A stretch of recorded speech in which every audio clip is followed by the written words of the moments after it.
Action! Welcome to That Z podcast. My name is K Plus, and you are I am the other guy. You know what? If I keep calling myself the other guy, because I read, It'll sound like you're a part of the show, like you're just the other guy. Right? Yeah, I read our current guest's comment or post, and he said, "I'm meeting Kalenga and his friend." Yeah. So it feels like I'm so nameless now. My name is Elton, sir.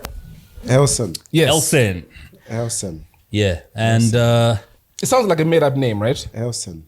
like somebody from Chipata or something. Elson. Yeah, No, it's sounds quite English. Yeah. very You English. know, Yeah, like an old rich white man. I'm actually struggling myself here, Elson. Only five letters. Elson. Our guest Why can't it be today. Nelson? It feels like you are chanting my name. I don't know. I feel like some spirit is just gonna just say it. I have to create a mantra to remember it. Elson. Okay, I'm getting think Nelson without the N. without the N. Without one N. Yeah, Yeah. people are confusing me to Mandela, so I had to drop the N. Okay. Wow, that's the logic. Elson. All right, cool. Our guest today, very interesting man, a man who's not too far from controversy ever, and this man has been through a lot in the past few years, and we're really trying to get deeper into the life of the man, Chilufya Tayali. Is there any middle name that I'm missing out here? No. No middle name, no English name. No. I simplified my life by just having two names. Simplified, there was something before. Yeah. My dad gave me some name, but You dropped it? yeah, I dropped it, and I mean, What name was that? What? Yeah. well, I think it's gone. Off all your records everywhere. Yes, it's gone. I mean, I like simple names. If you see even my children, my children, I mean, I've restricted to 2-syllable names. I know one is what? No, is that your wife, Sega? Well, that one is complicated. Yeah? That is the Is short Sega form. the short? Yeah. No, it's actually a short form. Yeah, So what's Your the full wife. name? What's the full name? Sega Genesis? Sega Birahan. So what? Sega Birahan. Sega Birahani. Wow, deep. Yeah. And the kids, are you able to give us the names as well? The Yeah. 2-syllable names? The 2-syllable. I mean, my face is Lisa. The second one is Nziza. The third one, Kia. Like the car. KIA? No, not really. Yes, there is a car that is called Kia, but it has a meaning in Ethiopian. So it is more of an Ethiopian name than. Ethiopia's got hot chicks though. Funny, speaking of hot chicks and Ethiopia, I was talking to Kiddis the other day. And all along, I don't know why I've thought this, and it only hit me the other day, that a lot of names in Ethiopia, and when we hear them in Zambia, they sound like nicknames here. You know what I mean? Like even Kiddis. I didn't know that's her real name. Yeah. What is Kid is from Ethiopia? Yeah, Yes, she is. it's A word? Yeah. Yeah. So I was asking her, so what's your real name? And she said, no, it's Kiddis. It means blessing or something like that. Yes, it is. Yeah, it's a real Kiddis, name. Sega. Yeah. Nice, man. So Wait, when I say Genesis, were you thinking the same thing too? yeah, that's why I nodded in my head, because we grew up with games, It's a and video game. Sega was one of them. Yeah. Yeah. I usually take my tea. I don't think you guys would mind sure. me having my cup of. Is your face on the cup? Yes, it is. Yes, that's me as the public lawyer. Yeah, exactly. Oh, okay. I thought maybe at times you forget what you look like. No. It's just What does the And cup say? Peter, What does the reminder. cup say?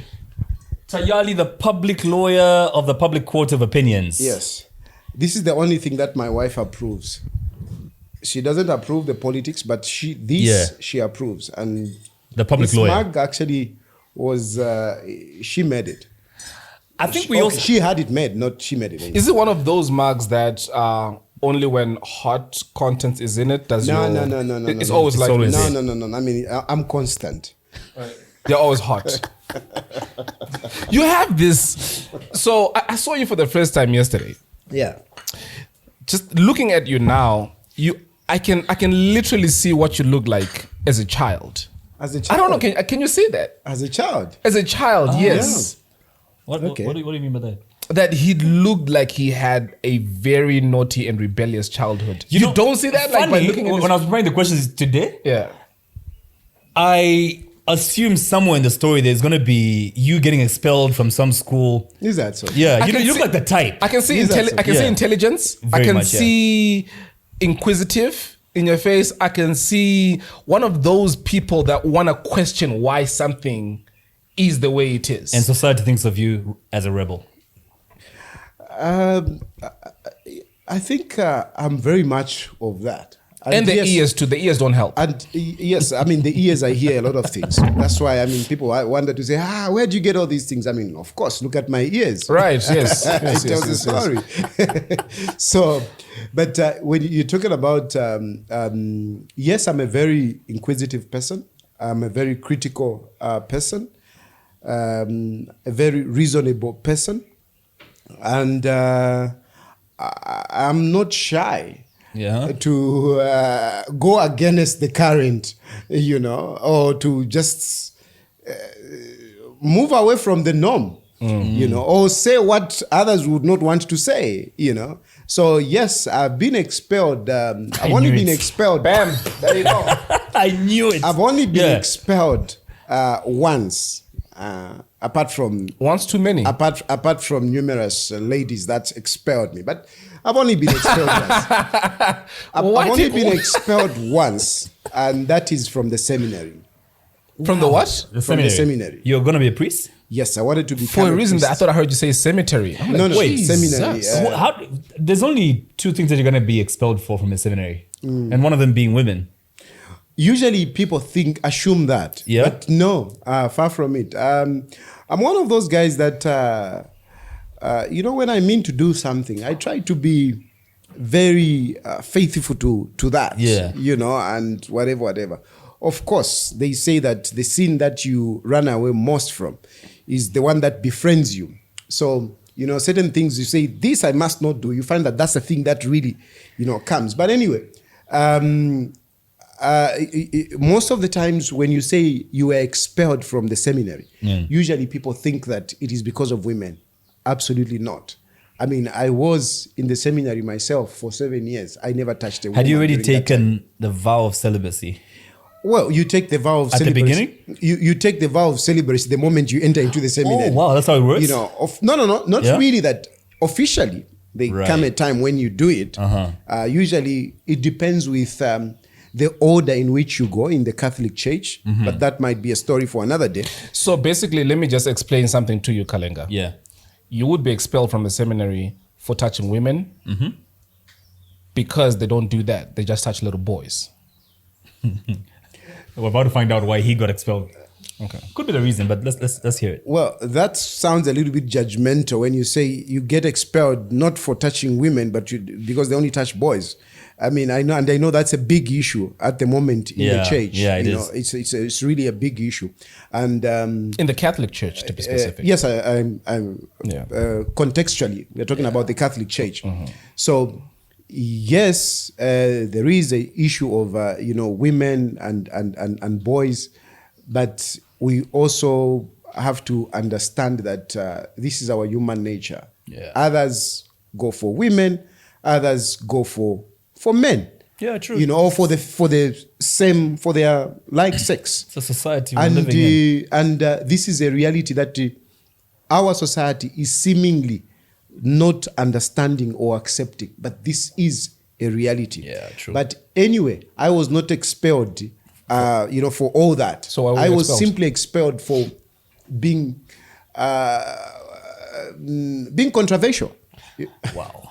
Being controversial. I mean, being controversial and a sense of justice, fighting for justice. In church? Yes. What were you fighting for? I mean, what would a priest get What expelled? were they putting little wine for you? The short story is that I was in the seminary and I was the dean, or what you might call the head boy. And one of our friends broke a bucket okay, which it's not that he really broke it. It's a bucket which we used to use for watering, a plastic. Now, when you water and you leave the bucket outside and then the sun comes and so on, the science about that. So eventually that plastic, when you put water, it will just burst. Yeah, it gives in. Yes. So it burst and the guy came to me, "Oh, Tayali, this bucket is broken." And I told another person who was in charge, who was a brother, and he just simply replaced it with actually the metal one because we discussed it. So we need a metal one. But one day our superior was walking around the garden, like, God was walking in the garden, during the time of Adam and Eve. Yeah. And he found this bucket and he, he came to me, he said, he came with a bucket. Chilufya, this bucket is broken. I said, yeah, it's Vasco. The guy was called Vasco. He was from Mozambique and this is in Uganda. But how come he didn't tell me? I said, no, he told me and I told brother and he has already replaced it. Yeah. But all of a sudden we used to have these meetings, and all of a sudden in a meeting, our superior comes up and says, "You guys are not respecting me. I mean, things are happening and you're not telling me. Jesus. Like you, Vasco, you broke this bucket." And I was there sitting and I'm telling you, I couldn't take it. Of course, my emotions, I stood up. I said, "Father, what are you talking about? I told you about this." No. Sit down. It's not you. I'm talking to Vasco. So Vasco goes, "But I told this guy." And, so the emotions were incensed in that room. I do remember very well. It was in the evening, and no. You guys, whatever. Vasco was he lost it. I lost it. And the priest, next, Vasco come to my room. Next thing, you're going back home. Vasco Vasco comes crying to my room. I've been asked to leave. I went to the father. I was almost like beating him up, you know what I mean? How dare you do this? So anyway, out of all that, at the end of the day, because also my reaction, because that night we actually didn't sleep. I had to go and wake up everybody now, and we put up this. No. He's not going anywhere. It's not going anywhere. And myself, I said, no, if he goes, then I'm also going. Yeah. You know what I mean? That kind of thing. And that you don't do in the seminary. In the seminary. Protest? That being what? That kind of protesting you don't do. In the seminary, there is what we call a vow of obedience. Right. And where we are coming from, in the past, people to be taught to moderate themselves, they were actually being given like stones, and they would tell him to say, "You keep watering these stones until they grow." What? You don't have to question, "Father, how can the stone grow?" You have to start doing that every day. But what we were doing was basically not right. And just to clarify, like you said, over a bucket, it wasn't so much about over the bucket. The obedience. Now that I'm thinking, now that I'm mature and, I can... It wasn't so much about the bucket. It's more about, the character. You know what I mean? Yeah. Yes, it was a bucket, but how did we react? Is that a way that we should react when we are in the seminary, when we are, being formed to be these good fathers who are supposed to listen, who are supposed to be like Jesus Christ, who was being slapped, beaten and everything, and he was quiet?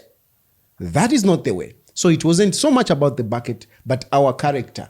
And indeed, I don't blame my superiors for kicking me out, because here I am. Do I look like a guy that I would have been like Jesus Christ, being slapped Turn and the other cheek.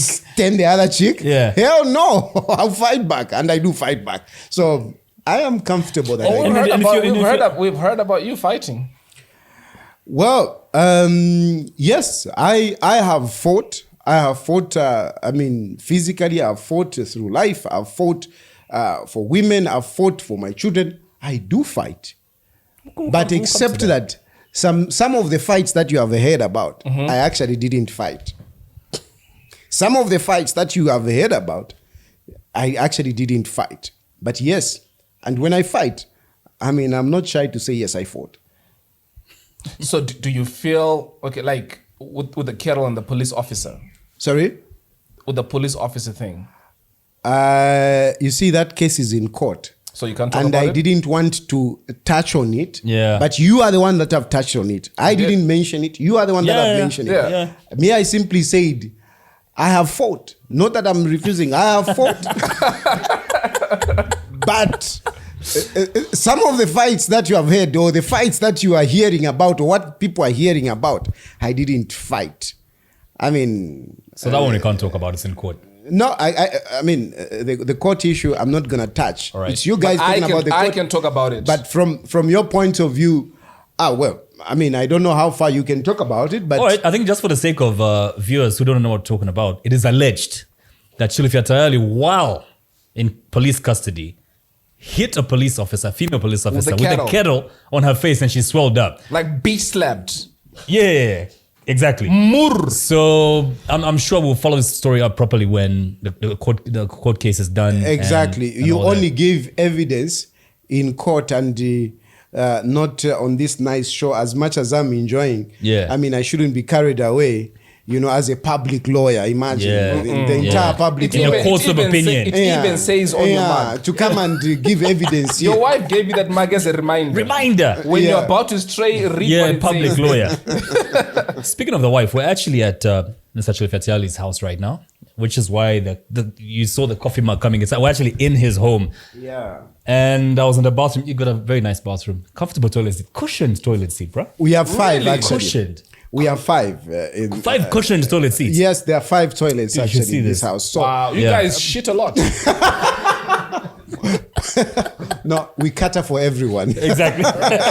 We can actually give you your personal, personified toilet. Yeah. Yeah. Very comfortable toilet. Yeah. Cushioned. Fell The asleep toilet, there, huh? you can fall asleep in the bathroom. Because at this rate, my man, we will Finish at 5. we'll finish at 5. Have you noticed how we magically transformed our venue? Ta-da! New venue. The power of TikTok. You just add a new filter and the background changes, eh? Who knows Anyway, where we're gonna be 5 minutes from now? I know. Truth be told, though. State House, maybe. So we experienced load shedding and we had to change the venue. We waited a bit. We ran out of patience, and here we are at a new venue. Before Yeah. this conspiracy happened, Yes. we were talking about your wife looking for Your a job. wife. Yeah. Yes. So basically, yes. What I was saying is that my wife, you know, before I married her, she was actually working. She was just a canoe, you know, Intern employee. kinda. No, not an intern. She was a full-time employed. But then 4 months in her job, I met her, and I brought her here. And ever since she came, of course, she has been wanting to work. You know, there is also that excitement when you're just from university and you know you're looking forward There's to a hunger. working. Yes, Enthusiasm so and all. she came here and she has not worked. It's now going into her 4th year, and I'll be very honest to tell you that I mean, those are some of the challenges of our marriage. You know, and her moving from Ethiopia coming. That you made into me come Zambia. here and now I can't find a job. Sorry. She says you made me move here and now I cannot find a job. Of course, and you know, in her thinking, which you know sometimes might not be realistic, Yeah. but in her thinking is that if I go back to Ethiopia, I would get a job, you know, and a number of times she has even suggested that we just go back to Ethiopia and stay in Ethiopia and whatever. But then, hey, I think it's easier for her to be in Zambia than me being in Ethiopia. I think in Ethiopia, as a foreigner, Yeah. you face more challenges than the challenges that she faces here. By challenges, you mean like beautiful women all around? Well, I don't think that's a challenge. That's man. a joke. But it is a challenge. It's a challenge to stay faithful, my man. I don't think that's a challenge. Try being married in Brazil or Rwanda. That's a challenge. My first wife, by the way, she's from Rwanda, you know. You like East Africa, eh? Well, I don't know. What's up I with just East Africa? Good things anyway. The Like lobola is those things. cheaper or... Sorry? The lobola is cheaper in No, East it's Africa. It's not about Yeah? that. I mean, Does he look come like a on. broke man? Just one. No, I'm just asking why he chooses East Africa. No. It's not really that. I mean, Yeah. I think it doesn't strike me which nationality a person comes from. Just that, I mean, I like beautiful women. I mean, we've got Iris. Iris, well, beauty lies in the eyes of the beholder. That's a very smart answer. Very smart man. So to you, she's not. Iris? Nah. Who here do you think is beautiful? Sorry? Who in Who Zambia do do you think is beautiful? Who's Zambian? I mean, that would be very difficult for me to say, especially that my wife will be watching this. No, I know, but right? then you saying so and so is beautiful does not mean you're attracted to them or you want them. I mean, you're married, not blind, right? No. I think at the moment, in the context that we are discussing women as beautiful, I think the only beautiful person that I know of right now Is your my wife? wife. Tell me something about Ethiopia, though. We're having a discussion behind the scenes with the crew. And we just found out today that lobola in Zimbabwe goes as high as 30,000 Yes. US dollars. Yes. In Zambia, I think on average, when I paid like 11,000 kwacha. Yeah. And Martin, you mentioned it was like in the 20s, right? Yeah. I think, are we like the cheapest when it comes to that in the region? Or in Africa, maybe? Ethiopians Yeah. are very smart. Ethiopians are very smart. Ethiopians will make you spend thinking that they are doing you a favor. Yeah. No. I mean, I do challenge my wife because now we do usually have this conversation, and my wife would go like, "No, he got me for free. Yeah. No, forget it. They are more expensive. They are more expensive. Ethiopians are more expensive because for them they do it more or less like the old way, whereby you give gifts." But those gifts, my friend, we are talking about ornaments. We are talking about jewelry. Wow. So they don't get them. They like give us an elephant or a giraffe. No. I mean, it's jewelry, and jewelry, and Ethiopians know, these jewelry. They know it. Forget it, Ethiopians. I mean, from afar, he's able to tell you that is a gold 21 karat. That is whatever they are able to tell. That is fake. They don't have to touch it. And when you give, an Ethiopian, jewelry, I mean, they know the value of it. And so if you are marrying their own, you don't go cheap with some coated gold ornaments. Forget it. So wait, so when you put everything together, what's the estimate? Like, for example, I mean, I'll give... How much did you spend? I'll give myself, because this is something that we have discussed before and whatever, and I've put it together. I think I paid something like 430,000 kwacha. Almost 500,000. I'm telling you. And imagine That's worse than Zimbabwe, man. Imagine if she comes in and she burns rice. And you paid 500,000. Jesus Christ. But I thought Zimbabwe was bad. You're not marrying a cook anyway. Hey, listen, I hear you. I hear you. But Listen, I think something came to mind. Yeah. As you were speaking about her being here for 4 years and not being able to get a job, how much of that, because I like conspiracy theories, how much of that do you think is that she cannot get a job because she's your wife, particularly, so everyone is blackballing her? No. It's not so much about the Tayali name, maybe? The Tayali name. Yeah. It is just the job market at the moment. Right. But mostly the biggest challenge that we have, which as much as she may want to blame me, it is not really up to me, because my wife comes from the northern part of Ethiopia, the Tigray region. And the university where she went, she actually went to the university in the Tigray region. Okay? And that university where she went, has been overtaken by the military. Wait. So when she came to Zambia, she needed to do the, qualification standardization. Okay? And to do that, they have to get in touch with your university to see what you did, what the courses that you did, and so then they can grade you. Unfortunately, they're not able to do that. Zambia Qualification Authority here is not able to get that information from where she comes from. You see? So that is a challenge. Of course, my wife says we should have done that later. You know, we should have done that earlier. You know what I mean? Before the army took, before the... Yeah, but then, I mean, did we know? We didn't know. And I mean, from my point of view, I was busy trying to make a baby. This guy. But let me tell you a secret about Zambians, eh? And I think this is something you should seriously think of. For some strange reason, if two shops opened, let's say, give an example of Lusaka Town Center. Yeah. If two shops open and one is opened by a Zambian woman and the next one is opened by an Ethiopian woman, light skinned like your wife, I can guarantee 100% that your wife is going to make more money than the next shop. Absolutely. So my point here being, somehow Zambians just seem to gravitate more to foreigners. Yeah. Why not put her in business then? Look, She's going to flourish.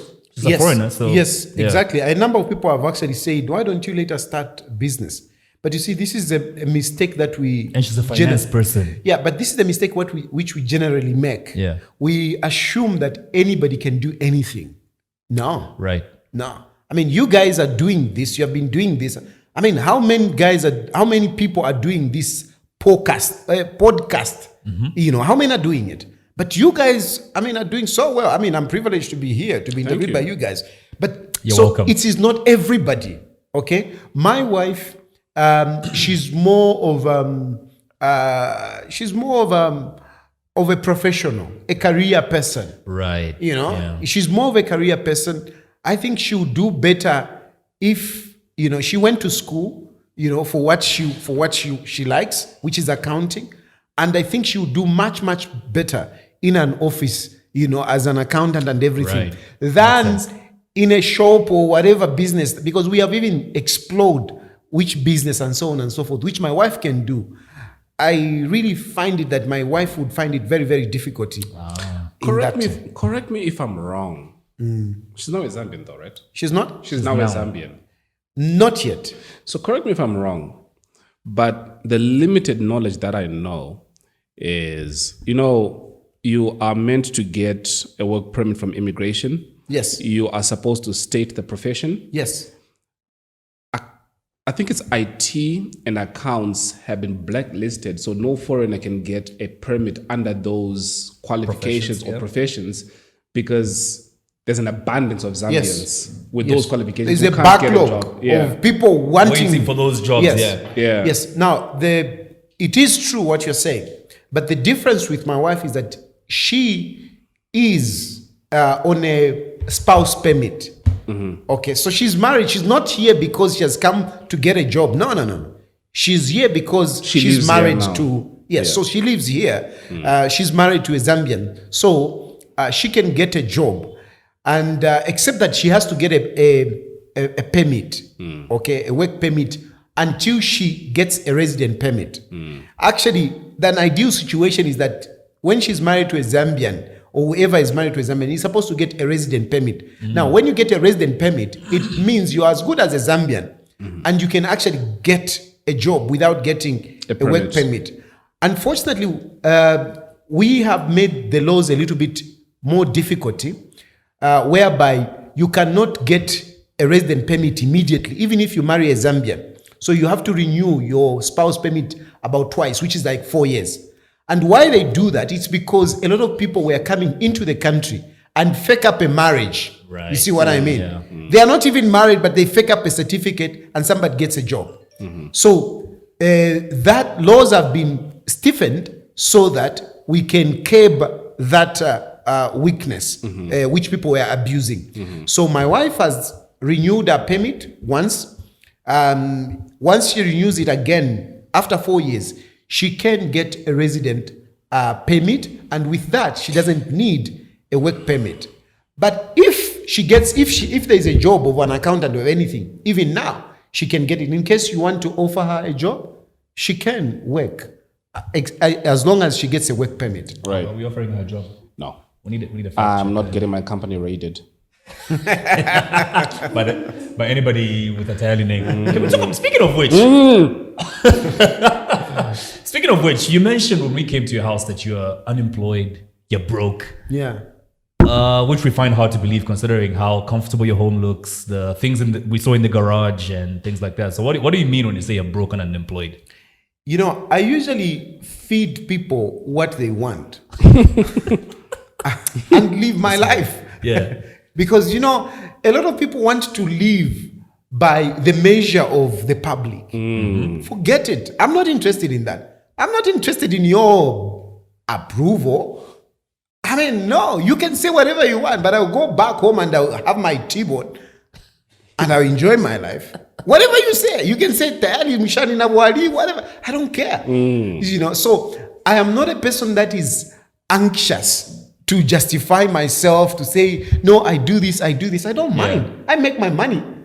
So I make my money, except that I don't make the money in the most common way that people know. A lot of people are still backwards, where they assume that working only means waking up early in the morning, 9 to 5, you know, and so on and so forth, and then drive to your office and so on and so forth. No, you can make money, I mean, in your bed. For example, myself, if you go among the, if you want to tour Zambia, you know, if you want to tour Zambia, I have registered myself as a tour guide. A tour guide. And since I registered myself, I don't do that so often, but I've had 3 people that have come to Zambia, and I've taken them round, and they have paid me, you know, some little money. It's not much, but at least there's something. And I did that. I've entered into that because I want to explore, to know, I mean, which way I can point to the young people. So, for example, if you register, if you go online, being a tour guide in your country, you can register in one of these tour agents. And when somebody is coming into your country, they'll pick up your name and they'll give you this person. You take them around. Usually they charge $20 per day. $20 per day. And I have had clients myself 3 times. The first one, I think I got about $60. The other one, it was about $100. The other one, I did it for free because, you know, I enjoyed moving around with this lady and whatever. So I didn't charge her. But I'm just opening the minds. Were you married then? No. I wasn't. Good answer. Very good save. That's why I laughed. Yeah. So, but I'm opening the minds of the people. I mean, what you are doing, you people. Yeah. I mean, you don't need. I mean, look at you guys. I mean, what you're doing, this is big. But people might be thinking, I mean, these guys have got nothing to do. But this is big. This is what has made people like Oprah Winfrey. Yeah. This is what has made them. So people need to open their minds. When I'm on social media, I mean, like with the previous page, I was making money. The previous page that they had to close. I had the, what do you say? Motified my page. So, monetized. With the traffic, monetized, very good. You see, I mean, Ndimubemba. With the traffic that was coming to my page, because with my previous page, I had about 700 followers. 700 followers. And with that... 700,000 or just 700? 700,000. Okay. With the previous page that was closed by these guys, the UPND guys, they had to bring it down. I was making a lot of money with it. Even with the current page, it doesn't have so much, but I do make money. I do actually charge to advertise on my page, and I don't charge 200, 300. Minimum I charge is 1,500. For me to put up anything on my page is 1,500. So I do make money. Another business that I do where I make some good money, you know, is now I am a brand. I mean, whichever way you look at it, Chilufya Tayali is a brand. And as a brand, I do get business. You know, for example, one lady, which is very common for me, just the other day I was talking to this lady from America. She bought some property in Zambia and things are not going right. And she contacted me to say, can you help me to make sure that, everything goes right? And I said, yeah, I can do this at 10%.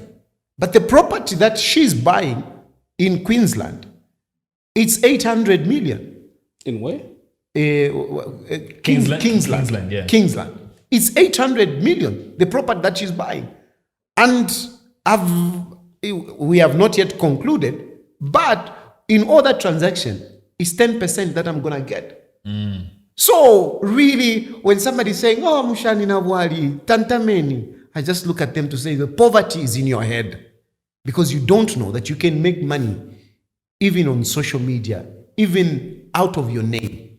And I think I'm doing quite well. Nice. I think before we I'm sure you want to talk more about the political side of you, but I think before we delve more into that, I'd like to understand. Elton and I like talking about the formative years of a human being, especially the guests that we have, and we like to have unfiltered conversations. You know what I mean? And speaking of your formative years, from 0 to about 15, what does that look like in your life? Formative? What's Yeah. that? What did you say? Your upbringing, like what was that? The schools you went to, the primary school, high school, and why you decided to do medicine and not any other course? No, I never did medicine. I did IT actually. I did IT too. Where did you get this medicine? Dude, every other website says you went to school of medicine. No, I think it's because of Chilufya. Okay. But otherwise, myself, Serious? I've never gone anywhere closer to. Before you answer that as Yeah. well, were you ever health minister? Do I? Were you ever health minister? No, stop, Never stop. been a minister. So the bullshit that you just showed me is exactly that. That was another website you were checking out. Are you interviewing the right person? I know, right? No, I'll tell you this.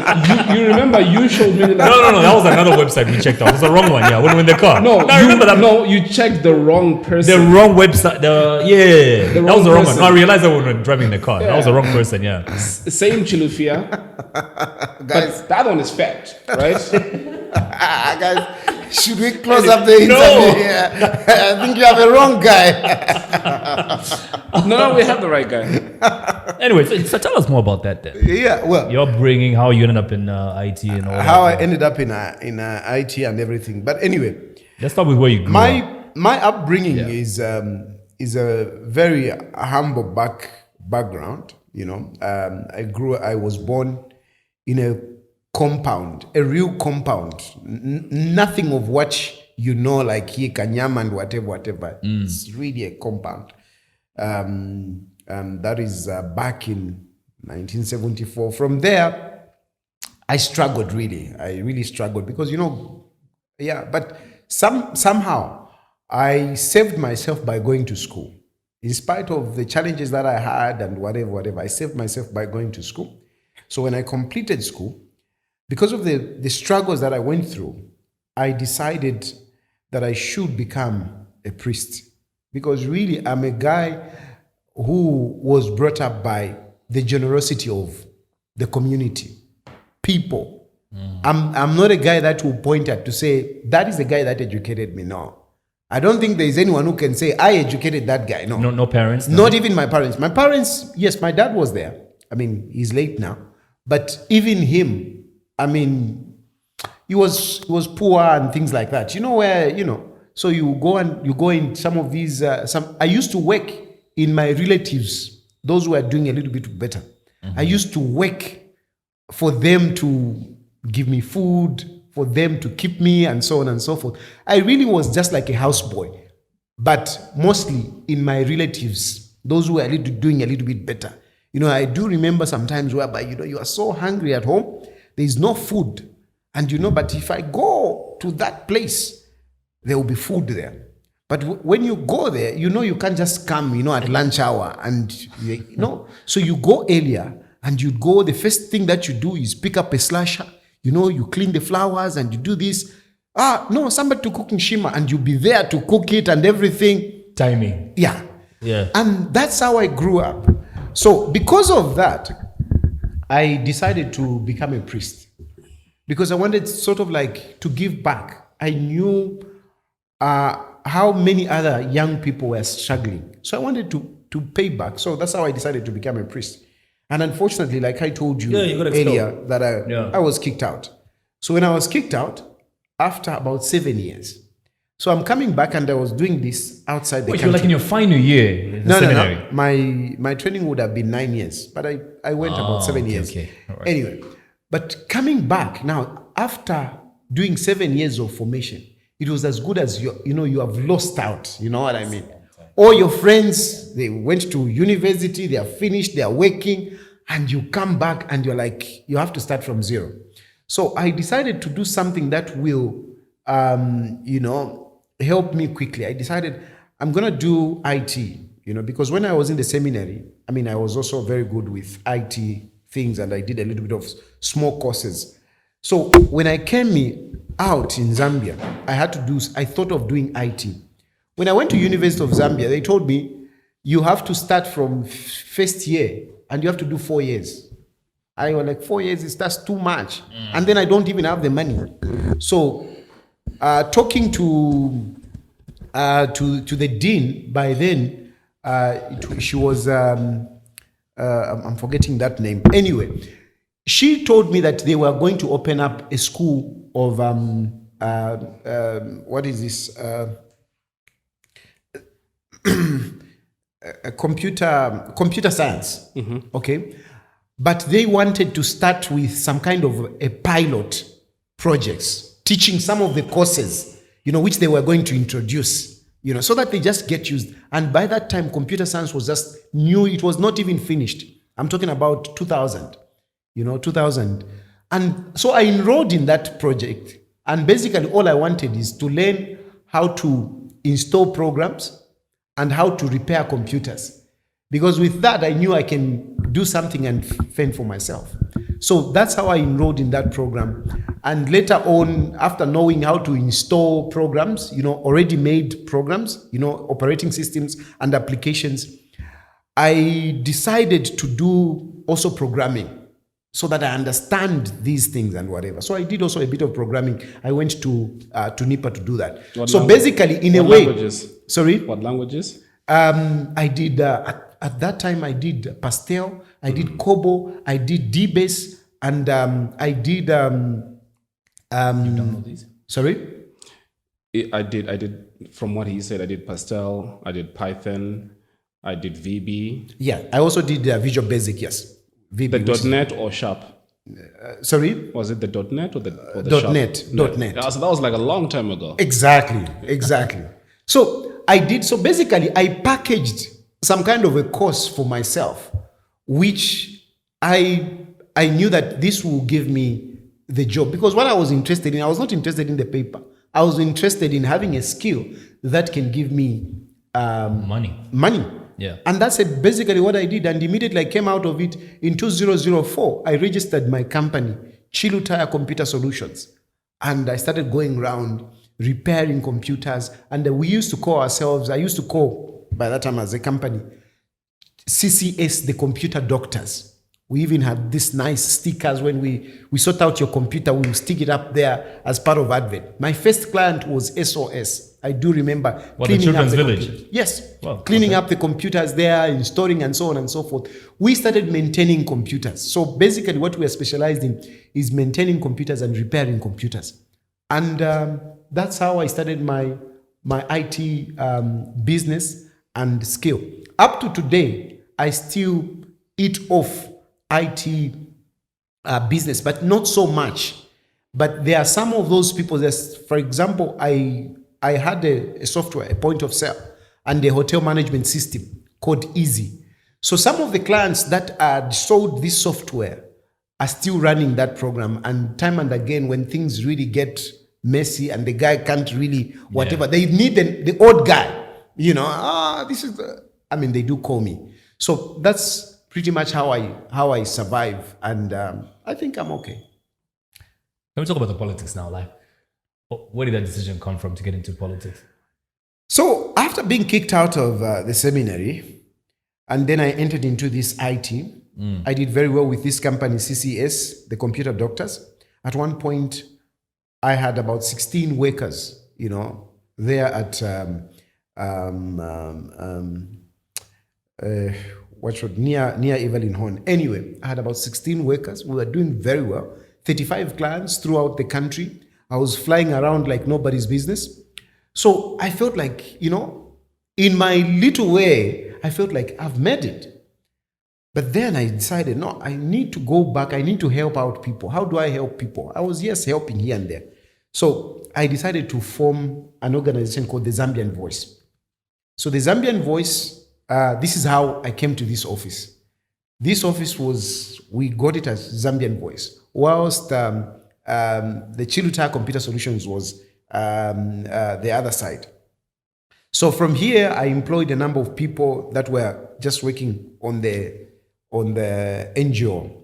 I was hoping that with the little money that I had, which I injected in Zambian Voice, maybe after 3 years, I would get some sponsors to help the Zambian Voice. Unfortunately, I found myself doing so much of the Zambian Voice than my IT business. And IT is hands-on. You have technicians, you need to monitor them. You don't monitor them, they start doing their own business. And I had problems with that company. I ended up closing that company and coming here. And at the end of the day, I remained doing Zambian Voice. Zambian Voice, I couldn't get the sponsors. And at one point, when Edgar Lungu, when Sata died in 2014, Edgar Lungu was running for presidency in 2015. Kaiza Zulu came to me and said, why don't you help us, to campaign and everything. So I helped them to campaign. And the agreement was that after I helped them to campaign, they will then help me to run, to sponsor Zambian Voice. Unfortunately, when they won, that never happened. They didn't honor the pledge that, we agreed on. So since they didn't honor that pledge, and then I had touched politics, when you are in civil society, you're supposed to be apolitical. You're not supposed to favor any political party. But I went in to campaign for PF. How do I go back and pretend to be neutral? When you had already picked a side. Yes, and these guys who I hoped they will, they will help me, they are not helping me. So what do? I said, okay, to hell, I'm already in politics. Let me just switch. And that's how I switched, formed a political party called Economic and Equity Party. And it has now been, this is my 6th year as a politician. But there's a lot of money that is required to form a political party. How did you fund that? I funded that mostly because my IT business was still making money from service level agreements. That money that you install every year, they're giving you. Subscription. We were getting quite some good money out of it. So I really funded it from my business. And even up to today, it is out of what I do that I finance my politics. But I've realized that when I started, I went in with this thing of trying to get membership. And we had about 4,000 members throughout the country. And having meetings here and there, it's expensive. I couldn't manage. So I've realized to say, at the moment, I've got a long way to go. I don't need the big numbers of, membership and everything. What I just need is to, first of all, make myself, because people really in politics, they follow the charismatic leader. They follow that person. Usually the political party is not even known. They will say, when they're talking about political parties, they talk about the person.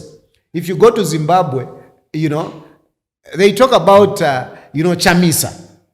But if you ask a person, what political party does Chamisa belong to? People who struggle. Okay, you come here, they will talk about Hakainde Hichilema. If you talk about the political party, people will struggle. So I've realized that, first of all, you have to make a name. And I'm making that name. The issue of going to the political party and organizing members and whatever, will come later, especially when the resources are also there. So pretty much that is how I'm operating with this political party. At the moment, I'm trying to grow the name.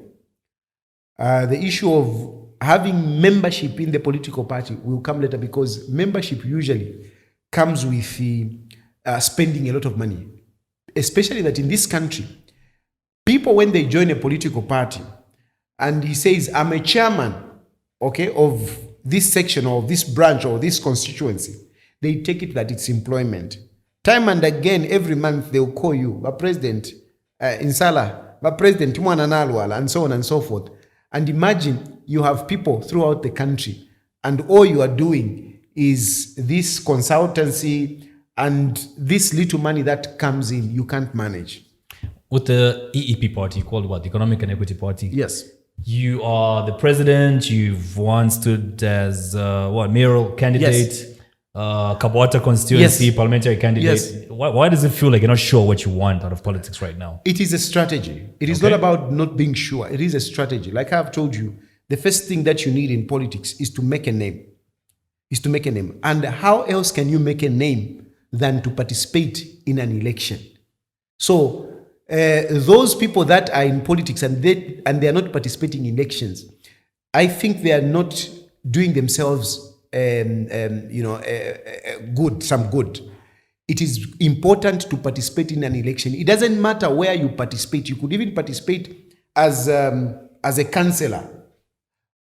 What happens during the time of elections is that you get the media spotlight. You get the attention of the people. They start talking about it. They start asking who is contesting. Oh, there is this person and so on. If you are not there during all that time of campaigning, you are not of any significance. So that is why I went in. I knew I was not going to win as mayor. Mm-hmm. But you see, that by the fact that I stood as a mayor, it gave me a platform to campaign and to be known. By the fact that I stood in Kabwata, it gave me a platform to campaign. And by the way, I didn't do very bad after all. As a mayor, I came out number 3. The winner was Chilando, who was PF. Yes. Second was UPND, big political parties. And I came out 3rd. And even the votes that I got very good votes, even in Kabwata. Kabwata, where you're not even registered as a voter, though, by the way. Of course. Yeah. Of course. It is a strategy. It is a strategy. And in Kabwata also, I came out number 4. First was UPND, second was PF, third was Socialist Party. And all these guys, they had all the resources. If you look at the resources that they had put in Kabwata, for me to come out number 4, I'm quite comfortable. I'm doing very good politically. I'm doing very good. I know that it's just a matter of time. I will be there. Would you say you're using controversy quite a little too much to make a name, like especially after the election period? A politician who doesn't talk, a politician who is not in controversy is dead. Politics is about controversy. That is politics. Politics is about, if you want to define politics, it's about engagement of different ideals. This is what I think. I don't agree with you. That is politics. And unfortunately, people have not really understood what democracy is. When you disagree with a president, these days, they even have this tag to say, no, you are insulting the president. No. They want me to look at a president like he's my father. Hell no. He's not my father. He's my competitor. That's what I even told Vaaka in the Ichirema when we met at, Mulungushi, and he was sitting there nicely, with all these guys, and I was sitting far away there. And this was a meeting of presidents. And I'm also a president of a political party. He's also a president of a political party. And I stood up and I walked up to him to greet him. And he was shocked. Because in him, whatever I say about him, it's like it's personal. No, it's not personal, Bwana. It's politics. You are greeting me? Yes. No. How can you greet me? You always talk about me. Yes, I talk about you because we are looking for the same thing. But don't you think it's a little excessive, though, to just disagree with everything that he Not only that, Yeah. but I've never understood politicians that are similar to, you remember like the old R&B guys that when they want to get someone's girl, they don't say what they're going to do. They poison the other guy's game? They say what the other guy is doing wrong. Yeah, literally poisoning the other guy, yeah. So I've seen politicians over and over again that never push the agenda of what they're going to do. Exactly. They my look point. for what the current guy is doing bad. Yes. And they highlight that. Yes. Because everything, no matter what good he does, you will oppose everything, criticize everything, Don't make a mistake to think that politics is going to be conducted in a professional and nice whatever. But can there just be at least one thing you agree with? Even just one thing. No, I mean, for me, there are so many things that I've said. This I agree. Okay. This I agree. There are so many things that I've agreed. And Yeah. to an extent whereby some people say, we don't know where he belongs. Because today he's agreeing, tomorrow he's disagreeing. You see? And over time, I've come to learn that our people are not able to reason very well. You know, in that they're not so objective. For them, when you're opposition, you're supposed to be on this side. Okay? When you're supposed to be on this side. So these days, I've actually reduced on what I agree with the ruling party or with the president, because, I mean, at the end of the day, I want their votes. So if they want me to be all critical, I mean, let's do it. Let's do it. But it's not that I don't agree with everything. There are certain things that I do agree with them, and I do speak about them, except that this time around, I don't speak so much of it like I used to do. And then, speaking of controversy still, I've just been reminded about the tussle you had with former Kawishi Member of Parliament, Bowman Musamba, at the height of the Mercy Cowham drama. You even bought her groceries and you vowed to bring down the bulldozer. Then you've suddenly gone mute and now closely, associating with Bowman and his party. What happened with that? Look, whatever I do, for me, people think that I just jump on every bandwagon that is selling. No, I don't do that. Whatever I do, I have an objective. Whatever I do, I have an objective. Even sitting here, I have an objective. I didn't just because you called me, this is Kalenga, he's a very nice guy. I mean, no. Forget it. Forget it. I know we were thinking we had a good podcast and that was it. No, I do it and I spend time and I commit myself because I have an objective in whatever I'm doing. So, in terms of Mercy, the objective was to protect the children, was to fight something for the children. This is a woman that, comes up in society and says she has got 4 children and they have no father. And she's alleging that, the father is the Bowman Lusambo. Come on, I had to fight something to get something for the children. But you see, as we were fighting that, it went into court and it is still in court. But then it reaches a point also where you cannot continue be talking about it in public. I cannot be discussing, we go to court and then it comes out to say, no, Bowman actually met Mercy in this house at this point and they did this. And then I come, yes, today we went to court and no. You can't do that. At some point, you need to give respect to the individuals or to the personal issues of the two, and mostly of the children, because you don't want those children to grow up being discussed in public through and through. What if I'm not revealing this, but suppose we have among the 4 children, maybe Bowman has got only 2 children. Then I should start saying, no. So only these 2. You see what I mean? These 2, they don't have a father. You see what I mean? No, I can't do that. So at some point, you need to kick in with your moral conscience and respect the personal issues, especially those of the children. A lot of the critics, a lot of the critics say you're a double-tongued man. You'll agree with something in the morning, in the afternoon, you change your opinion. You see? And things like that. You see? And they're going to say that this stems from It's forked tongue, by the way. Sorry? It's forked tongue. Forked tongue. Not double tongue. Sorry. Yeah. A lot of people say this stems from, or is common in people who leave the seminary. Like there's a certain level of insanity that comes with dropping out of the seminary. No, usually, yes, this is exactly what I alluded to. Yeah. That when you agree with something, okay? No, Hakainde Ishlema with this, I do agree with him. But then in the afternoon, something else comes up. You say, no, this I don't agree with them. According to them, you have changed. So they look at the individual other than the substance, the issue. What are we talking about? A good example that I would give you is when President Hakainde Hichilema was arrested for trumped-up charges of treason. At that time, I do remember very well that I was, with the PF, because they have been my associates the PF. But when they arrested Hakainde Hichilema, I said, no, this is wrong. This guy has not done anything wrong. And people were shocked. How come you are supporting Hakainde Hichilema? No. I'm not supporting Hakainde Hichilema. I am refusing this injustice. And the people from the PF, they were like, this is our friend. How can he turn against us? No. I've not turned against you. I'm refusing this which you have done. And they actually arrested me. PF arrested me for that.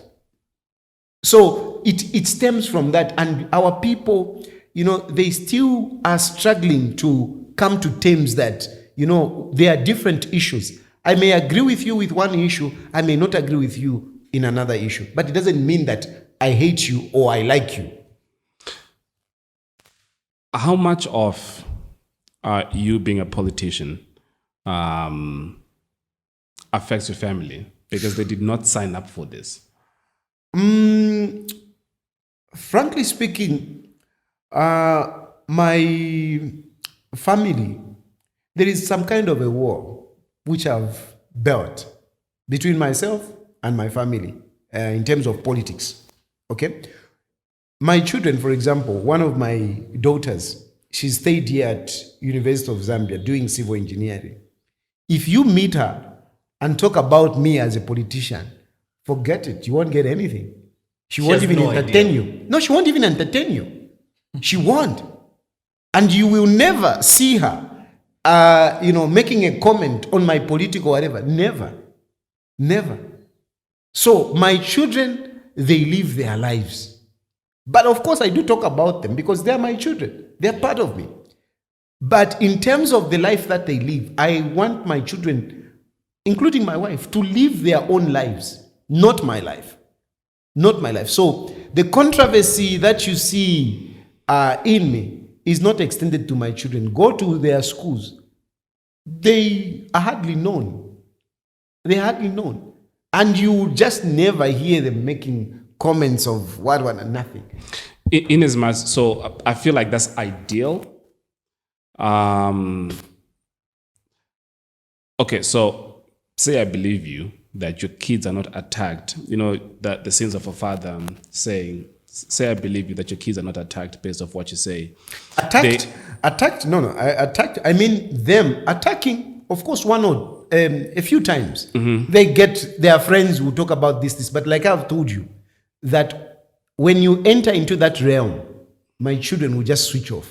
Yeah, no, I get that. They've been trained to react that way. Sorry? They've been trained to react exactly. that way. Yeah, I get that. But look, their father's been taken away. The Yes. father's in jail. Yes. They don't have access to their Yes. father. So that too affects them. It does. So that's part of what I'm speaking about. Because if their father was just an IT guy, he goes to work at 8, Yes. at 5 he's back, Yes. they have dinner together, Yes. etc. But these are very different circumstances. That there's times that dad will go home and not come back. There's that possibility, and they have to live with that. Sometimes getting beaten, like at one point Yes. at High Court, I was I was attacked by these cadres, the UPND cadres, and they tore my jacket, they deflated my car, and so on and so forth. Yes, these things, of course, naturally, they do affect them, but I have prepared them that, look, even before I formed a political party, I had this conversation. This is what is involved in politics. So these things may happen. But when they happen, yes, it will touch you and everything. But, this is a price that you have to pay for being in politics, for your father being in politics. And yes, it looks ugly when you are being beaten and everything. But when your father succeeds to become president, you take the pride, right? And that's a sacrifice that you pay as a child. You take the pride to be moving around and you're saying, that is a daughter of a president. It's very nice. It feels very nice. But what are you going to pay for it? There is nothing that is for free in this world. Nothing is for free. Whatever you get, you have to pay somehow. If you are going to get the pride because your father is a politician, because your father is a president, there must be sacrifices that you have to make. And those sacrifices are those sacrifices when you are sitting at home wondering to say, is he going to come back or is not? And if he doesn't come back, I've told my children this. I have told my children, I am here because God has allowed me to be here, to be your father. God has allowed me to provide for you whatever I provide for you. I can die anytime, and my death would not even be from politics. It can be anything. So you are in the hands of God. At the end of the day, emotional as you may be, you always have to remember that, yes, this is my dad, I need him, but ultimately, the one who looks after me is God. Interesting. And then prior to the 2021 elections, there was a beef between you and Simon Mowaling. And then, you heard about that one? Yeah, I did. And to the surprise of many, you reconciled, and this reconciliation happened in your home. How's the relationship now? Well, my relationship with Simon Mwewa, Yeah. I look at him as my elder brother, and I've accepted him as he is. Which is what? Which is, this is a man running around with a camera, making comments about so many things. Yeah. And almost everyone. And he will even make comments about me. He does still make comments. But now it doesn't bother me. It doesn't, because, look, if you know a person that is like this, and then he does something and it hates you, then you are not, he's not the one who is the problem. You are the problem. You know the guy is like this. Accept him. If he does something, just go, there he goes. That's him. That's my brother. So for me, whatever Vamwewa says now, Yeah. I don't mind. That's him. Besides, it's giving you free publicity, right? Which you said you need as a politician anyway. I actually enjoyed it. And we actually built each other. We actually, the one who started this field is Vamwewa himself, to grow his page. Because he was talking about me, and each time he spoke about me, so many people were coming to his page, and he grew his popularity. He built whatever. And from my point of view, I didn't mind, because when he was talking about me, people were whatever. And then there was also an excitement where it's like when somebody punches you, and people are expecting you to also punch. And if you don't punch, you disappoint your followers. So sometimes you also have to hit. But at some point, people will realize to say, okay, now this is too much. And it reached that level where you are like, no, this is too much. And from my point of view, I said, we need to reconcile. And we reconciled. After we reconciled, we pledged that we are not going to talk about each other and so on and so forth. Now, being who he is, he still talks about me and many others. It doesn't affect me because I've accepted him as my elder brother, and that is how he enjoys us. That's how he found his fulfillment, self-fulfillment. If you see Vamwewa with that phone of his and that stick of his, he feels very good, I can imagine. So, let the man enjoy. But don't you think, what is he, a vlogger? What do you? Yeah, as a vlogger. A vlogger. Don't you podcast as well? Yeah, a podcaster. Yeah. Don't you feel him as a vlogger, he's entitled to report the news? And so that's just him doing his job. And you are part of the news. No. There is a difference in reporting news and being opinionated on individuals. There's a difference. When you're reporting news, and that's fine. But when you are overly opinionated on people, sometimes you need to consider their feelings, especially when you're going out so publicly. Much as, I do talk a lot and I talk about this and that, but sometimes you also need to consider other people, especially if they are not in the public circles. You know what I mean? Private people. But you're not a private person. Sorry? You are not a private person. No. I'm saying, for me, you can say whatever you want. No, we're talking about you. No. You say, don't you think reporting? And I'm trying to give a context that, look, it is okay to report, but being overly opinionated on other people, especially. How about a public figure like yourself? There is nothing that is private on a public person. Right. Nothing. That's my point. Even your gadgets, my friend, they have to be discussed by people. And for me, that's what I believe. So I have no issue with anyone talking about me. Nothing. and I don't get offended whatsoever. Go to social media and see what people say about me. Never am I bothered. Never. The only thing I get sensitive about is when you drag in my children, because those are not public. Always, any parent. Exactly. That's where you draw the line. Well, yes, exactly. So just there, you touch my wife, you touch my children, that I'll not. But talk about me, no problem. You know, speaking of your children, there's so many, and speaking of your children and Facebook. Wait, hold on. Yeah? Before we move on to that. All right, cool. Yeah. No, I'm still talking about the children though. Yeah, but he brought up his wife. All right, cool. So I didn't know much about you up until, I don't know if you're dating or if you just got married, but you used to post your wife a lot. Yeah. So do you not also feel you're opening up or you're exposing her to being scrutinized and attacked, especially if you bring her into the public domain? You see, it is also about the context in which you are bringing, whoever it is. I never bring my wife in the political crossfire. No, it is about another aspect of me. There is another aspect of me where I want to encourage family. It is in that context. I am so passionate about, family being together, family values, not that I'm perfect, I'm one of the horrible ones, but at least I do encourage people, to stay together, to love their wives, to love their children. So it is in that context that I talk about my wife and I talk about my children, but not in the context of politics. And I think so far it has been quite a success, because it's rare that people will drag her in unless they're just trying to be malicious. Of course, and which is what people on the internet do. But the follow-up to what you have just said, I don't know if you can pick and choose to say, I am going to post or speak about my wife in the context of family values. Yes. However, that is where it ends. You should not then drag her into my political affiliation, because that's not how people, you've just spoken about politics. That's just not how people do it. They will start to find fault.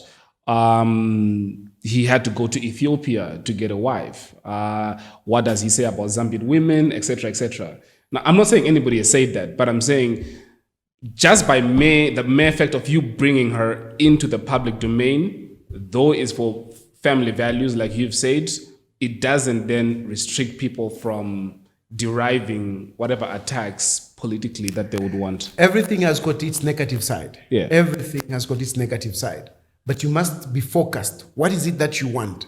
Anything has got its negative side. So my object in talking about my family and my children is about the family bonds. Of course, people will take that picture and talk about anything. I mean, they have done it, I can tell you. There were times when people were saying that my wife was married 5 times before she got married to me. My wife has got children and so on and so forth. They said all these kind of things. But you see, you should not be derailed from what you want to put across by the negativity of people.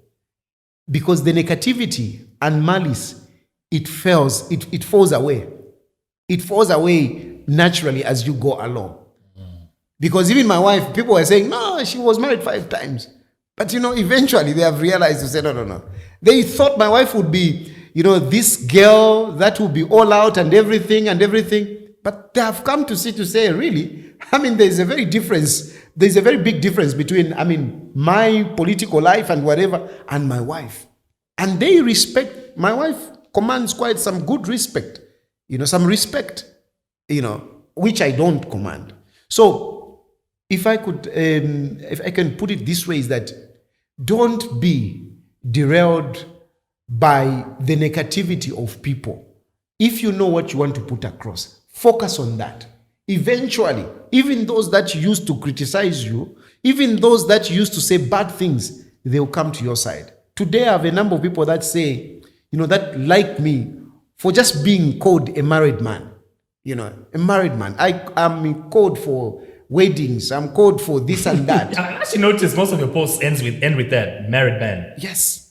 Yes. Because I'm proud as a married guy. You should encourage your son to get married as well. Shut up. Oh, he's not married? No. It's not even close. Scam. He doesn't even dream about it. Usually marriage for me, I think it is not really, when you go out like hunting for it, I don't think it's very good. No, that's when you attract con ones, man yeah? and yeah. And You just, the wrong it happens. When it happens, when the guy will meet somebody that will smite him, he will definitely go for it. When I went to Ethiopia, certainly my man, I never thought I was going to come out with a wife. Never. What did you go to Ethiopia for? Holiday. I went for a holiday there. And how did you meet? I met her accidentally on a bus. I actually got lost. I was in a hotel. It was a Saturday of the 15th December 1980, 1990. What? 2018. Jesus Christ. 2018. I'm from the 90s, so we are usually with 20s are a problem. We usually start with 90s. You're from the 90s? Yes, I'm from the 19s. 19. Anyway. The 80s, you mean? No, 19s. 19 something. 19 something. Yeah, but you were born in the 80s. 20th century, yes. Anyway, so I wanted to go to a movie, from a hotel. And then I went to the reception. I asked, how do I get, and I wanted to jump on those minibuses. They have some odd, taxis. And I said, I want to jump on that, going to watch a movie. So the person that showed me told me to cross over there, to cross the road. But I didn't cross the road. Instead, I got a minibus from this side, and it was going like The far. opposite direction. And they told me the minibus will just drive about 5 minutes, you drop.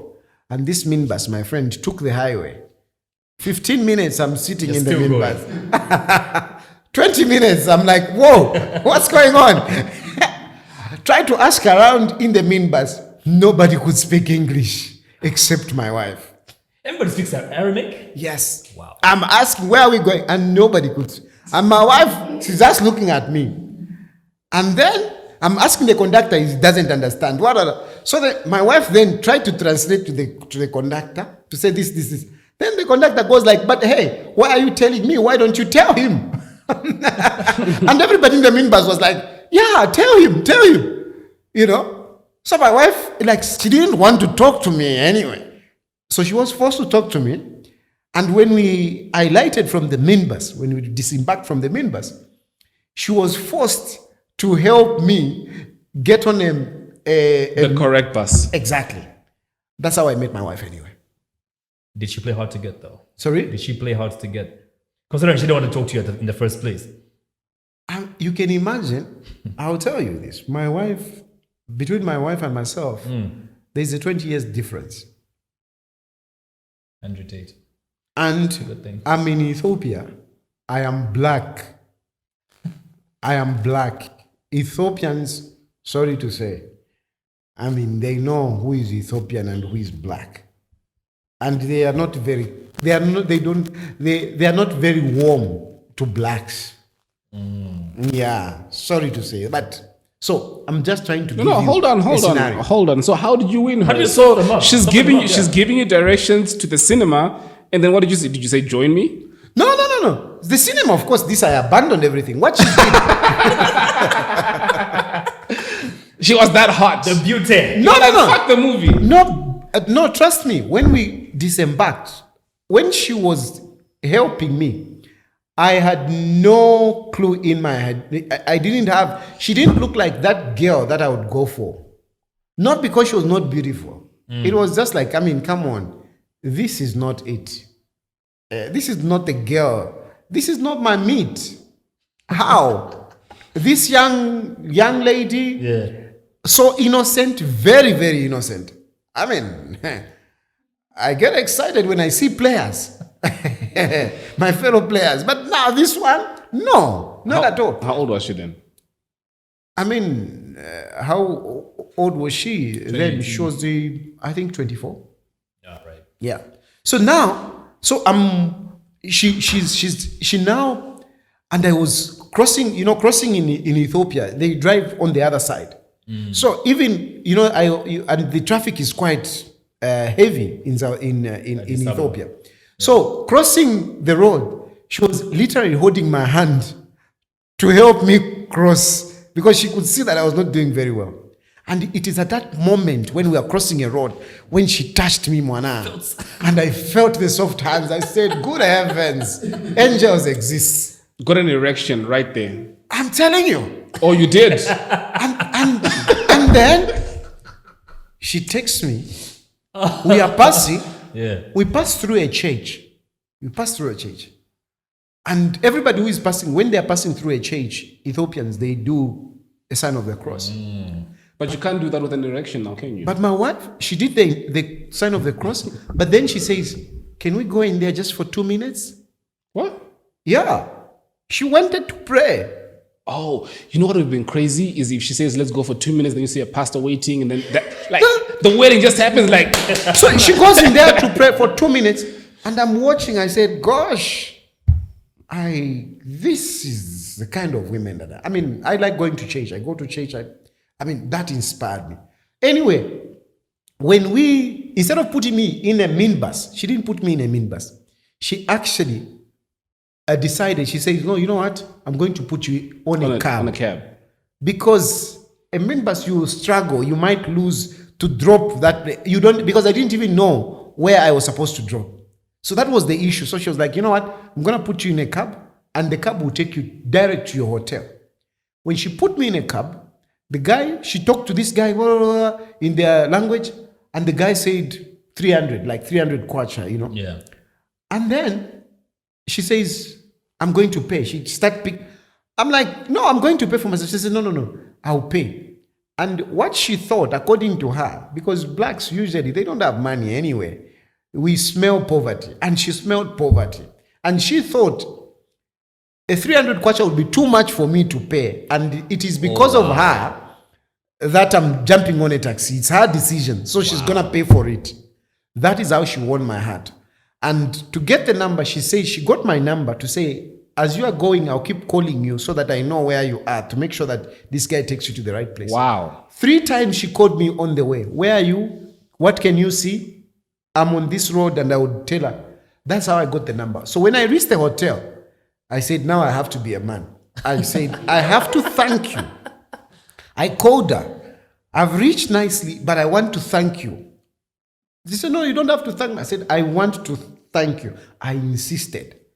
And when we were walking, I asked her, "Where do you work?" She says, she told me the insurance company where we're working. And when she was refusing, I said, "You know what? I'll come to your office and I'll start asking for you." Stalker behavior. Sorry? Stalker behavior. Yes, I'm saying, Level 10. I said, "I will come and I'll just come. I don't know how to speak your language. I'll just come to that building and I'll start calling your name." Like they do in the movies. Yeah. You know what's crazy is your story has got a lot of similarities to Bowman. Oh, Bob, yeah. South Africa, then they came back. And she refused with the number. She did not. Did you know that? Yeah, There's a lot of similarities to how Yeah. Bowman also met his wife. No. They're the same WhatsApp group. I did that. So I think I scared her. She said, "Okay, I'll give you just a tea." I said, "That's all I need." And from there, of course, my friend, when I'm in the 18, I don't miss. 18 area. I don't miss. All you need is just to get close. All I need is just to get in that 18 box. And I was in the 18 and I was playing. Today we have one beautiful daughter. Is she the one that we saw? Yeah. The one came to wave at us. Yeah. Very shy. She did not man. wave at you. She was scared of you. Yeah, but She shut the she door. brought her hand She out to shut wave. the Now door the in- witness, yeah. After she shut saw- the door, then she came back to wave. After she saw everybody else, is when she opened the door. She was scared of you. Shut up. What does it say? Better than me. She saw R. Kelly in me. She was like, "Nope, you are the nigga that my daddy warned me about. I'm not doing this." Speaking of daughters, children, there's so many controversial stories written about you. Some, of course, about sex and other issues, and you've got adult children now. Yeah. Do you ever sit down and think do you ever think or wish you could turn back the hands of time to change some of these things? My friend, I think I've lived a full life. You've seen it all, done it all. I've lived a full life, and I don't think I would want to take away anything. Like Elson, yeah. I'm not a saint, that's for sure. I've got many pitfalls. I've failed here and there. But you know, with all those failures and everything, I've become wiser. Yeah, I've become wiser. I mean, the relationship that I have with my wife now, the marriage that we have is as a result of so many, you know, what you might call rotten patches of life.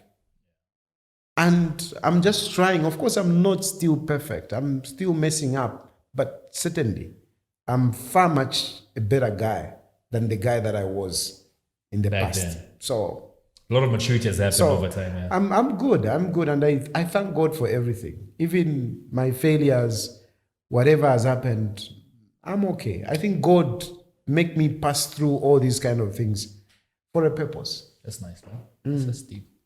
Good stuff. Let's talk about your party now, man. Like your vision. You've got this party going, the EEP. I think let me start by asking this question first about democracy. What are your views on democracy? And I ask that because my personal opinion about democracy is I don't think it's for a developing nation. It's not for any nation. It's not for any. It's the worst form of I think it's- government. Worst form of government. And I say that because I look at it this way. We vote Chilufya Tayali into office. The first year, of course, you're trying to clean up what the last party left. Second year, you're now trying to, settle down, get organized. By the third year, you start thinking of the next election. You know what I mean? And I think that's a little too... What's the word? What word could I fix there, Mr. Englishman? I don't know what you're trying to say. I don't know the context. Well, but look, Just use Bemba, bro. look, I know, right? look, the point is, Yeah. I mean, maybe it's the idea of leadership that I have. Okay. For me, you can actually be a dictator without democracy. people actually realizing that you're a dictator. I think dictatorships work better for Africa. Like Kagame? It's about, thank you. Like Kagame. Yeah, but imagine Kagame... He's a dictator, but look, I mean, a number of course, not everyone would agree with you, but Kagame managed to change, the constitution for him to run again.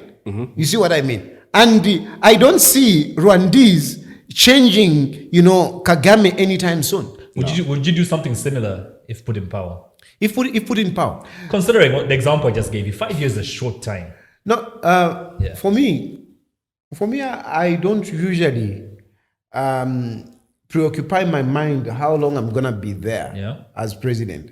All I look forward to is that Chilufya Tayali president. I'm in. It's time to work. It's time to change some of these things that I complain about. Boom, change them. Yeah, but again, that's 5 years. And Do then- you think Kagame would have achieved what he has in 5 years? So let me or push. 10? So let me push back. Yeah. And it's similar to the analogy that I've given, that I feel like when you get married, by default, that marriage should expire after a year, and you have the option to renew. Why I say that is you are talking about the ideal administration, right? Are you listening to me? Yeah. You're talking about the ideal administration where they come in the first year, they're trying to undo what the previous administration did, the second year, etc., etc. That's ideal. Now imagine an administration that comes in and begins to steal and pillage. 5 years, they would have done a lot of damage. Yeah. And what you're now saying is, let's extend it for them to do, well, hold on. So now what I'm saying is, if the Constitution says a maximum of 10 years, but broken down into 2, it means if the people still want you after 5, if they still approve of what you're doing after 5, they have got the option to renew your contract Or kick you out. or kick you out. Which one is that? Do you get what I mean? Yeah, I get your point. Yes. So we cannot then say, no, 5 is too short, because what if you're doing the opposite? Yeah, Where because if you're doing good, even the 10 years, like Will still be too short. Yes, they will say no. I mean, Can we keep him at third yes. term? I think this is one of those debates that require a little more time. You know what I mean? 'Cause There's no good debate, points yeah. on both sides of this debate. You know what I mean? No, so bring a good point on your side then. Yeah. So you see, from my point of view, in terms of leadership, I think leaders should not be preoccupied with how long they are going to be there. I think what should be the preoccupation of anybody who enters into public office, especially as a president, is to deliver on the aspirations of the people.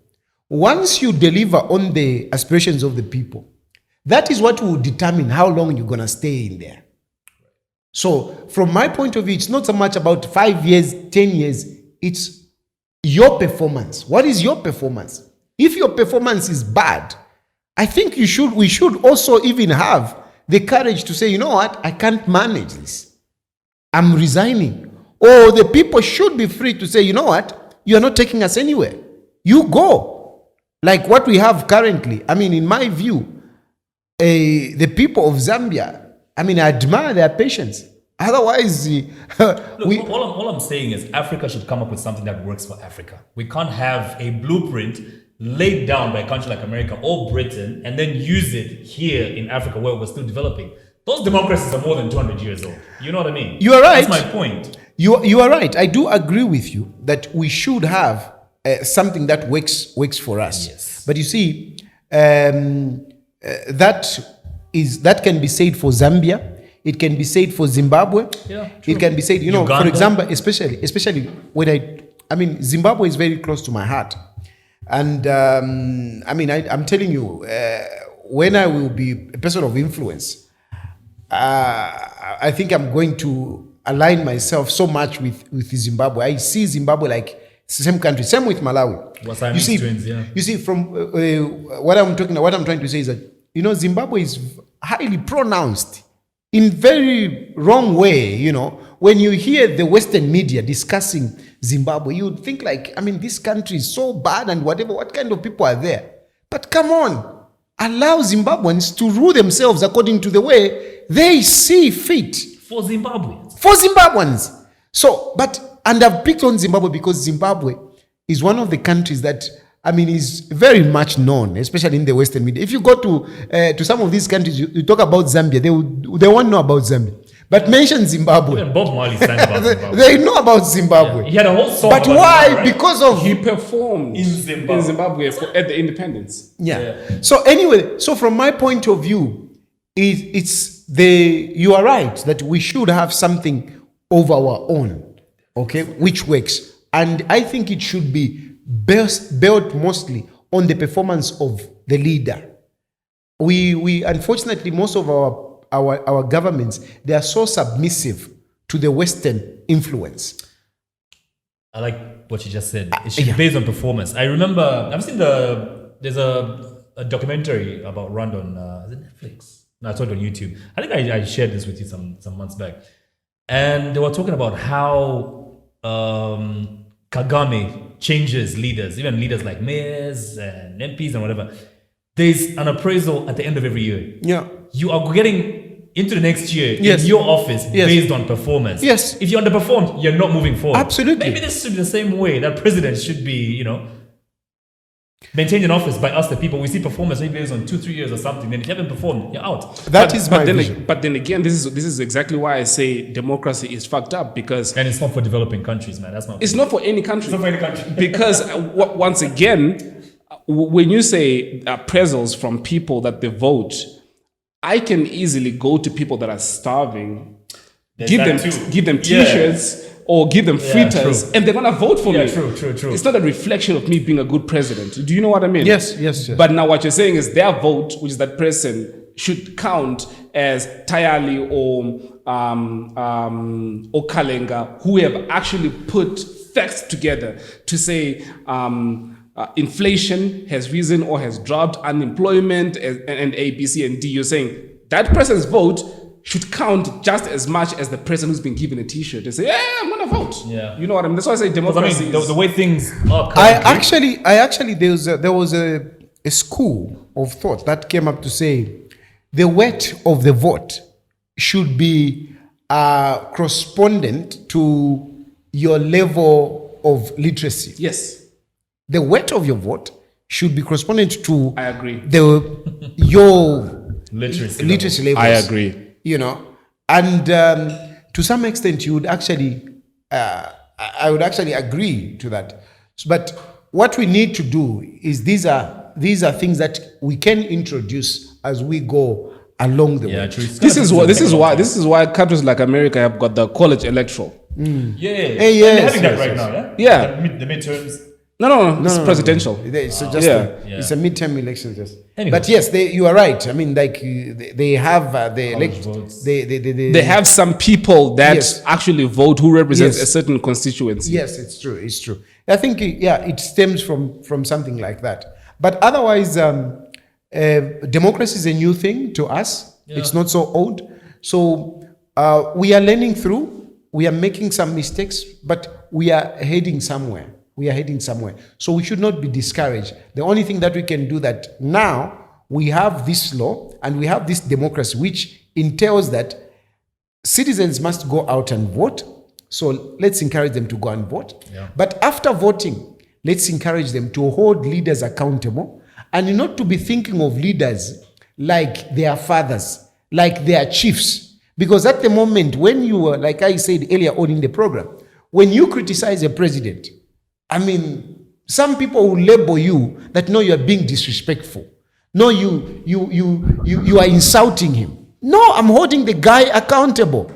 And it's my obligation to do that. And even citizens must hold this guy accountable. So I think this is the mindset which we need to change, that we need to hold our leaders accountable. If the EEP, the Economic and Equity Party, ever came into power, and considering you are criticizing a lot of what His Excellency is doing right now, what would the EEP do different given the chance to be in power today? You know, my vision is wrapped up in a mantra of Zambia must be owned by Zambians. Equity. Zambia must be owned by Zambians. And from there, I would say Africa must be owned by Africans.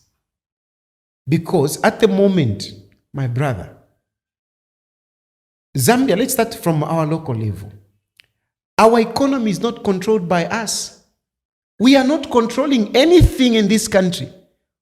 Talk about, because a country can only boast of what it has, the natural resources that it has. What is it that we are controlling in our natural resources? The minerals that we have, we are not controlling that. The water that we have, we are not controlling that. The land that we have, we are not controlling that. Zambians, if you ask majority Zambians, what do they have for themselves to boast, to say, I'm a Zambian, I own this? What do Zambians own? What privileges do Zambians have in this country for them to say, at least I'm a Zambian and I can able to do this? Nothing. And yet, foreigners are the ones who are given, preferential treatment. When they go into investment, when they go into mining, anything that they come and do here, we give them a red carpet. At the moment, I don't want to be so political, but at the moment, if you go to State House, the advisors of our president are foreigners. So that is number one. You don't own this country. You call yourself Zambians. We call ourselves Zambians, but we don't own this country. My friend, the first thing for me, we should own this country. Once we own this country, we should also encourage Zimbabwe to own Zimbabwe. We should also encourage South Africa to own South Africa. We should encourage Africans to own Africa. We don't own this continent. This continent has supplies all the natural resources, all the raw materials for the world, for the developed countries. All the raw materials for the developed countries come from here. And yet, we are so poor. We are even sanctioned. A continent that is so rich, we are sanctioned by people who are supposed to be begging from us. Britain is supposed to be begging from us. America is supposed to be begging from us. But we are the ones who go to them begging and they give us conditions. We need to change this mindset. And for me, if there is a contribution that I'm going to make as a president, number one is to make sure that we own this country. Because once you own it, even if you are suffering, for me, I don't mind even if they say, no. Okay, you are saying Zambians, whatever, you don't want us, we are not going to buy your copper. Our copper will never get rotten. Our copper will never get rotten. We will start digging. We will start agriculture. We can even go a little bit back. But as long as we own this country, and if we do that, other countries will also see. Eventually, we will own Africa and we will get respect. We will never be respected. We are never respected because we don't own anything. Shame. We own nothing, Mona. And then you're currently drumming up support for one of the 8 PF presidential hopefuls, Brian Mundubile. Ahead of the convention in March 2023. Yes. When is your party having its own convention? My friend, those are some of the issues that they are just nice to discuss out there. This is the democracy that you are talking about, which you read in the books. Because in democracy it says, no, there's supposed to be a convention and whatever. Nonsense. Come on. Convention, if we have a convention, somebody else comes up, you think EEP will tick? Do they even know what I go through to sustain EEP? So some of these things, come on, they can talk and talk and talk. We'll come to that later. So you're drumming up support for somebody who you're coming to compete with. Why have you picked Mundubile out of everyone? No, I'm not drumming up support for somebody that I'm going to compete with. At the moment, EEP is a small party. Right. We are still growing. And they say, if you want power, associate with those who have it. If you want money, associate with those who have it. PF at the moment is the strongest political party. And if I want power, I must help somebody, those who are already, who are closer to power, like Avena Mundubile. If Mundubile becomes president, I will also share my shareholding in terms of power will also increase. And eventually I will be there. It is part of the strategy of my growth politically. Interesting. Anything you want to? Nope. Just one additional question.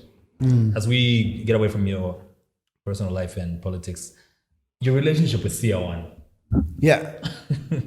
Because it seems to be, you seem to be one of the politicians that CR1 hasn't attacked. And on several occasions, insisted he has a special bond with you, despite contradicting political views. What's that about? Like I said, politics is politics. It's not personal. Yeah.